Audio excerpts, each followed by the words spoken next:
So guess what, Ski? They could not pass the repeal of Obamacare. Okay, so they run on it for 8 years. Every goddamn Republican said it's that hey, you have control of government. Yeah, we're not going to do that. Turns out that was all bullshit because Obamacare is a right-wing healthcare plan anyway.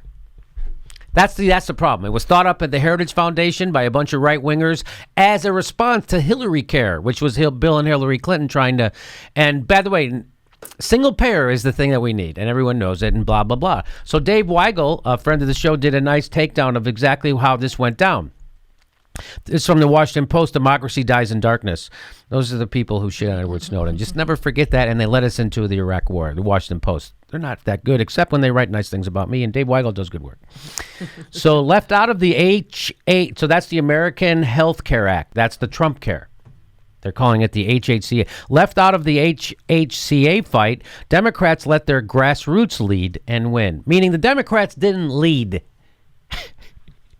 That's what that means. That means that people like us, activists who show up and take direct action, showed up at those town halls, they scared the hell out of people. They got it done. It was the nurses organization. It was grassroots people. It wasn't Nancy Pelosi and Chuck Schumer. It wasn't the leaders of the Democratic Party. It wasn't Keith Ellison. It wasn't Tom Perez. It wasn't Nancy Pelosi or Donna Brazile. On Friday afternoon, as congressional Democrats learned that the GOP had essentially given up on repealing the Affordable Care Act, none of them took the credit. First of all, let me just say that if you're a Trump voter and that was actually a thing you wanted to do, repeal Obamacare, and now they don't do it, how do you feel? How do you feel? That's the biggest thing in the world. They have complete control of government. Do you feel as bad as I felt when the Democrats had complete control of government and they passed a right-wing healthcare plan? You guys shouldn't feel as bad because it's your own fucking plan. You guys actually liked the plan in the first place. You drew it up. I didn't want this plan. Real progressives wanted a real plan, which is single payer Medicare for all, which costs half as much and is better, covers more people, and gets better results. So as congressional Democrats learned that the GOP had given up, none of them took the credit. They had never really cohered around an anti-AHCA message. As recently as Wednesday, House Democratic leader Nancy Pelosi was still using the phrase "Make America Sick Again," which most Democrats had abandoned. So this is, again, Dave Weigel's revealing that the Democrats didn't do this. This was grassroots people doing this, that the Democrats couldn't even coalesce around a frickin' message. And Nancy Pelosi had the worst one in the world, "Make America Sick Again." What? You want to associate yourself with saying that? Why don't you have a pro message? They've been sidelined legislatively as Republicans tried to pass a bill on party lines. They'd never called supporters to the Capitol for a show of force. Meaning the Democrats. The Democrats never called supporters to the Capitol for a show of force, as Republicans had done when they were opposing it during the 2009-2010 fight to pass it. Instead, Democrats watched as a roiling, well-organized resistance bombarded Republicans with calls and filled their town hall meetings with skeptics. The Indivisible Coalition, founded after the 2016 election by former congressional aides who knew how to lobby their old bosses, was the newest and flashiest. The Indivisible Coalition. But it was also joined by Move On, which reported 40,000 calls to congressional offices from its members, Planned Parenthood, directly under the AHCA's gun, and by the Democratic National Committee, fresh off a divisive leadership race, and by the AARP, which branded the bill as an age tax before Democrats had come up with a counterattack.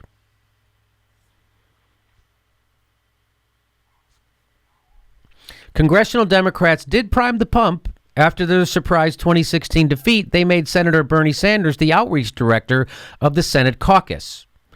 Sanders' first project was Our First Stand, a series of rallies around the country organized by local Democrats and following a simple format. You remember those? That was before the big women's march.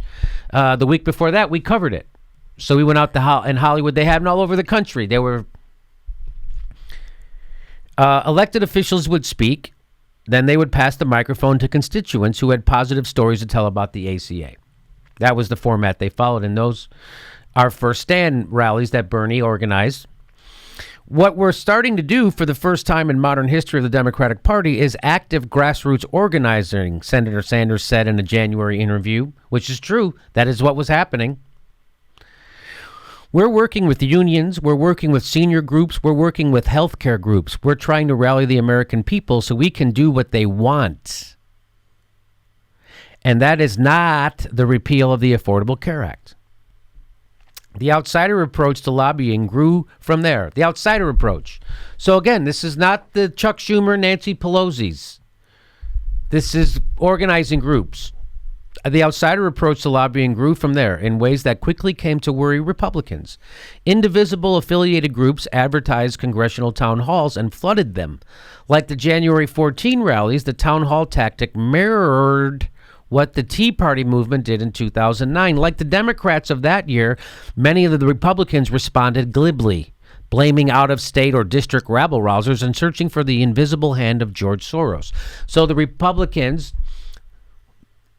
this year, when people were showing up at their town halls and yelling at them about the horrible job they're doing in repealing the Affordable Care Act, Obamacare, they used to, who are these? Aren't my constituents. These are a bunch of rabble-rousers from out of state. They're from out of my district. They're not even from here, blah, blah. Among the Republicans who took the protest seriously was Representative Mo Brooks, a Republican from Alabama who would go on to oppose Trump care from the right.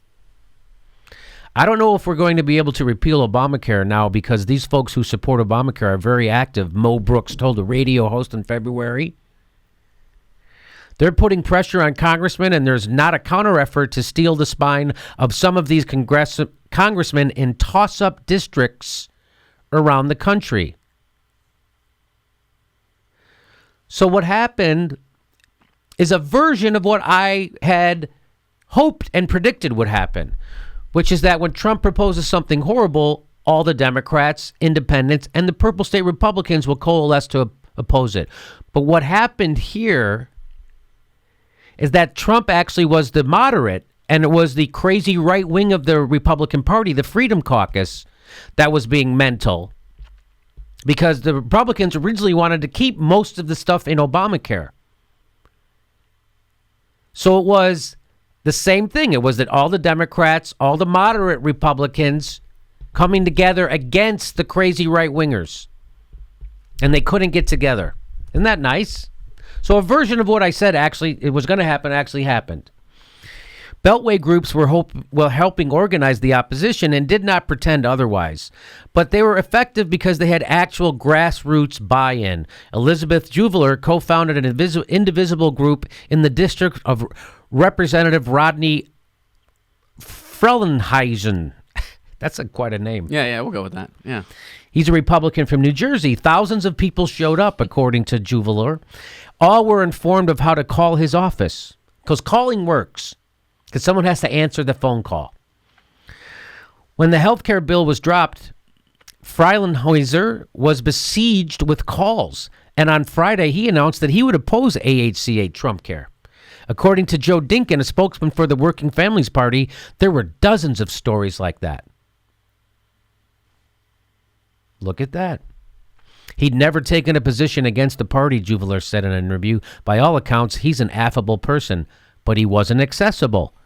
For the first time in a long time, a pretty sizable number of Republicans were more scared of grassroots energy on the left than of primaries on the right.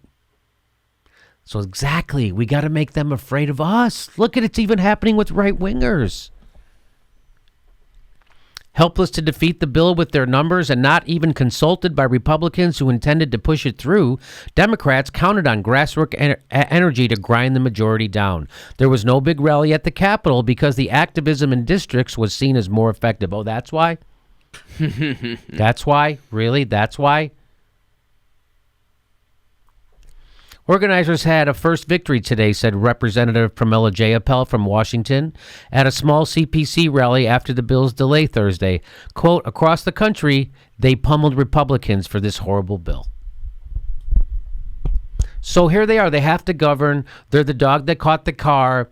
Now, a lot of people who voted for Trump because they wanted him to smash the establishment are getting a good look in that he's really just an incompetent con man. And now the Republicans' own government and that horrible Obamacare they said was so horrible, they've all embraced and said we're gonna keep it. So they're all 100% full of it. And I told you why the individual mandate was a Republican idea. Because people, when they get sick anyway, still go to the hospital and get taken care of, and then we pay for it anyway. And that's why an individual mandate is to stop freeloaders. It was their frickin' idea. They try to make it look like a left-wing idea. That's a right-wing idea. And so now they're governing and they're being exposed. So he didn't drain the swamp. He filled it. He drained the swamp and he found his cabinet there. That's what happened. So that happened. They couldn't even do anything with healthcare. And now they're going to go cut taxes for rich people and explode the deficit while also exploding military spending. So it won't be long before all the cards will be laid out. And then if you're still on board with Trump, you're just a chump, right? So now you know me. Like I play it real as far as I can. Trump is not the problem. He's a symptom of the problem. What's the problem? The corporate takeover of our government on both parties. Now, I'm a progressive. I'm for single payer. I'm for free college. I'm for investing here at home and stopping these foreign wars. And that's my platform. We're the richest country in the world. Our workers could also be very, very rich. We could spread it around. All the gains of this economic recovery have gone to the 1%. We have an effed up system. And we need a revolution, and we got to do it now.